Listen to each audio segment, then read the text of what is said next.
All right, today we are cracking the manager's code.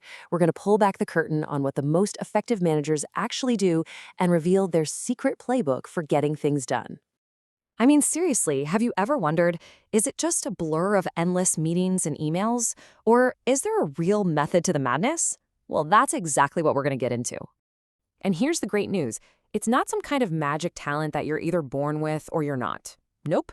Great management is actually a structured process, a framework that really anyone can understand and put into practice.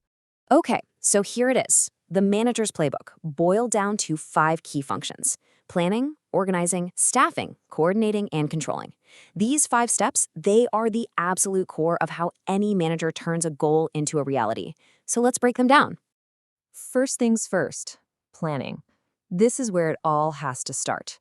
You wouldn't try to build a house without a blueprint, and you definitely can't run a team without a plan.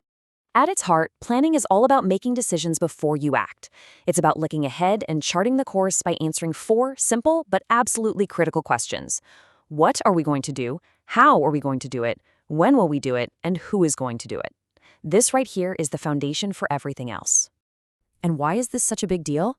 Because a good plan gives everyone a clear destination. It's a roadmap. It helps you see the bumps in the road before you hit them, and most importantly, it makes sure everyone is rowing in the same direction. Without it, you've got chaos.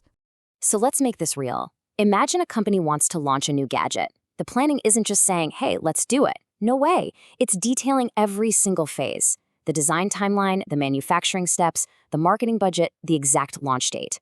That detailed outline is the plan. Okay, moving on to our next 2 functions, and these two really go hand in hand: organizing and staffing. I like to think of it like this. First, you design the machine, and then you find the absolute best people to operate it. And you can see the split pretty clearly here. Organization is all about the structure, the what, and staffing is all about the people, the who. You just can't have one without the other. They're 2 sides of the same coin. So, organizing is where you take that big plan and you start to build the framework for it. Who reports to whom? What are the key jobs that need to get done? How do all the different teams connect? It's basically drawing the blueprint for your organization. Without this, you just have a bunch of talented people running around with no direction. And a perfect example of this is when a company sets up different departments, like marketing, finance, and operations. That right there is organizing in action. It's about creating a logical structure where every single piece has a clearly defined purpose. So now you've got the structure, but you need the talent. And that's where staffing comes in, the all-important human element. This is not just about filling a seat, it's about finding the right people, training them for success, and helping them grow. Rushing to hire someone is a huge mistake. A bad fit can be incredibly costly down the road.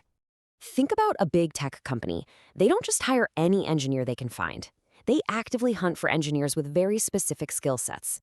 And then, once they're on board, they invest time and money training them on their own unique systems.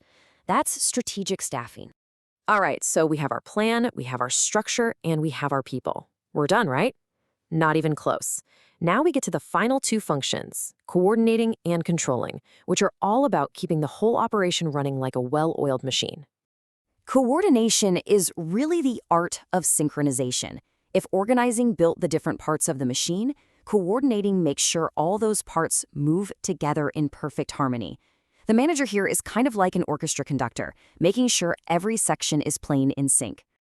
Here's a classic business problem. What happens if the sales team goes out and sells 1,000 widgets, but the factory only made 500? It's a disaster.